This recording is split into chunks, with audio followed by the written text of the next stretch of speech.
Why did the United States attack Libya, Iraq, Afghanistan, and Yemen? Why are U.S. operatives helping to destabilize Syria?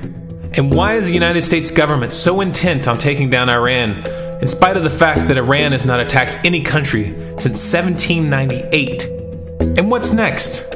What are we headed for? When you look at the current trajectory that we're on, it doesn't make any sense at all if you evaluate it based on what we're taught in school. And it doesn't make any sense if you base your worldview on the propaganda that the mainstream media tries to pass off as news. But it makes perfect sense once you know the real motives of the powers that be. In order to understand those motives, we first have to take a look at history. In 1945, the Bretton Woods Agreement established the dollar as the world reserve currency, which meant that international commodities were priced in dollars. The agreement, which gave the United States a distinct financial advantage, was made under the condition that those dollars would remain redeemable for gold at a consistent rate of $35 per ounce. The United States promised not to print very much money, but this was on the honor system, because the Federal Reserve refused to allow any audits or supervision of its printing presses. In the years leading up to 1970, expenditures in the Vietnam War made it clear to many countries that the U.S. was printing far more money than it had in gold. And in response, they began to ask for their gold back. This, of course, set off a rapid decline in the value of the dollar. The situation climaxed in 1971 when France attempted to withdraw its gold and Nixon refused. On August 15th, he made the following announcement. I have directed the Secretary of the Treasury to take the action necessary to defend the dollar against the speculators. I have directed Secretary Connally to suspend temporarily the convertibility of the dollar into gold or other reserve assets, except in amounts and conditions determined to be in the interest of monetary stability and in the best interest of the United States. This was obviously not a temporary suspension, as he claimed, but rather a permanent default. And for the rest of the world who had entrusted the United States with their gold, it was outright theft. In 1973, President Nixon asked King Faisal of Saudi Arabia to accept only US dollars as payment for oil and to invest any excess profits in US Treasury bonds, notes, and bills. In return, Nixon offered military protection for Saudi oil fields. The same offer was extended to each of the world's key oil-producing countries, and by 1975, every member of OPEC had agreed to only sell their oil in US dollars. The act of moving the dollar off of gold and tying it to foreign oil instantly forced every oil-importing country in the world to start maintaining a constant supply of Federal Reserve paper. And in order to get that paper, they would have to send real physical goods to America. This was the birth of the petrodollar. Paper went out, everything America needed came in, and the United States got very, very rich as a result. It was the largest financial con in recorded history.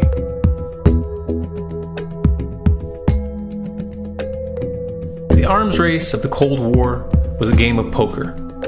Military expenditures were the chips, and the U.S. had an endless supply of chips. With the petrodollar under its belt, it was able to raise the stakes higher and higher, outspending every other country on the planet, until eventually U.S. military expenditures surpassed that of all other nations in the world combined. The Soviet Union never had a chance. The collapse of the communist bloc in 1991 removed the last counterbalance to American military might. The United States was now an undisputed superpower with no rival. Many hoped that this would mark the beginning of a new era of peace and stability. Unfortunately, there were those in high places who had other ideas. Within that same year, the U.S. invaded Iraq in the first Gulf War.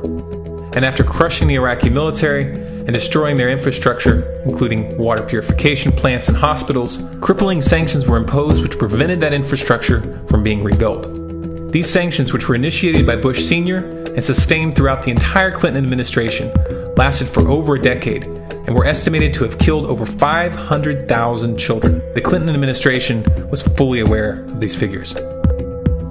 We have heard that 500,000 children have died. I mean, that's more children than died in Hiroshima. And you know, is the price worth it? I think this is a very hard choice, but we think the price is worth it. Miss Albright, what exactly was it that was worth killing 500,000 kids for? In In November of 2000, Iraq began selling its oil exclusively in euros. This was a direct attack on the dollar and on U.S. financial dominance, and it wasn't going to be tolerated. In response, the U.S. government, with the assistance of the mainstream media, began to build up a massive propaganda campaign claiming that Iraq had weapons of mass destruction and was planning to use them. In 2003, the U.S. invaded, and once they had control of the country, oil sales were immediately switched back to dollars. This is particularly notable due to the fact that switching back to the dollar meant a 15 to 20% loss in revenue due to the euro's higher value. It doesn't make any sense at all unless you take the petrodollar into account. So I came back to see him a few weeks later, and by that time we were bombing in Afghanistan. I said, "Are we still going to war with Iraq?" And he said, "Oh, it's worse than that." He said, he reached over on his desk, he picked up a piece of paper, and he said, I just got this down from upstairs, meaning the Secretary of Defense's office today, and he said, "This is a memo that describes how we're going to take out 7 countries in 5 years, starting with Iraq, and then Syria, Lebanon, Libya, Somalia, Sudan, and finishing off Iran." Let's take a look at the events of the past decade and see if you see a pattern. In Libya, Gaddafi was in the process of organizing a bloc of African countries to create a gold-based currency called the dinar, which they intended to use to replace the dollar in that region. US and NATO forces helped destabilize and topple the Libyan government in 2011, and after taking control of the region, US armed rebels executed Gaddafi in cold blood and immediately set up the Libyan central bank. Iran has been actively campaigning to pull oil sales off of the dollar for some time now, and it has recently secured agreements to begin trading its oil in exchange for gold. In response, the US government, with mainstream media assistance, has been attempting to build international support for military strikes on the pretext of preventing Iran from building a nuclear weapon. In the meantime, they established sanctions which US officials openly admit are aimed at causing a collapse of the Iranian economy. Syria is Iran's closest ally, and they are bound by mutual defense agreements. The country is currently in the process of being destabilized with covert assistance from NATO, and though Russia and China have warned the United States not to get involved, the White House has made statements within the past month indicating that they are considering military intervention. It should be clear that military intervention in Syria and Iran isn't being considered. It's a foregone conclusion, just as it was in Iraq and Libya. The U.S. is actively working to create the context which gives them the diplomatic cover to do what they already have planned. The motive for these invasions and covert actions becomes clear when we look at them in their full context and connect the dots. Those who control the United States understand that even if a few countries begin to sell their oil in another currency, it will set off a chain reaction and the dollar will collapse. They understand that there is absolutely nothing else holding up the value of the dollar at this point, and so does the rest of the world. But rather than accepting the fact that the dollar is nearing the end of its lifespan, the powers that be have made a calculated gambit. They have decided to use the brute force of the US military to crush each and every resistant state in the Middle East and Africa. That in itself would be bad enough, but what you need to understand is that this is not going to end with Iran. China and Russia have stated publicly and on no uncertain terms that they will not tolerate an attack on Iran or Syria. Iran is one of their key allies, one of the last independent oil producers in the region, and they understand that if Iran falls, then they will have no way to escape the dollar without going to war. And yet the United States is pushing forward in spite of the warnings. What we are witnessing here is a trajectory that leads straight to the unthinkable. It's a trajectory that was mapped out years ago in full awareness of the human consequences. But who was it that put us on this course? What kind of psychopath is willing to intentionally set off a global conflict that will lead to millions of deaths just to protect the value of a paper currency? It obviously isn't the president. The decision to invade Libya, Syria, and Iran was made long before Obama had risen to the national spotlight. And yet, he's carrying out his duty just like the puppets that preceded him. So who is it that pulls the strings? Often the best answer to questions like this are found by asking another question. Qui bono? Who benefits? Obviously, those who have the power to print the dollar out of thin air have the most to lose if the dollar were to fall. And since 1913, that power has been held by the Federal Reserve. The Federal Reserve is a private entity owned by a conglomerate of the most powerful banks in the world. And the men who control those banks are the ones who pull the strings. To them, this is just a game.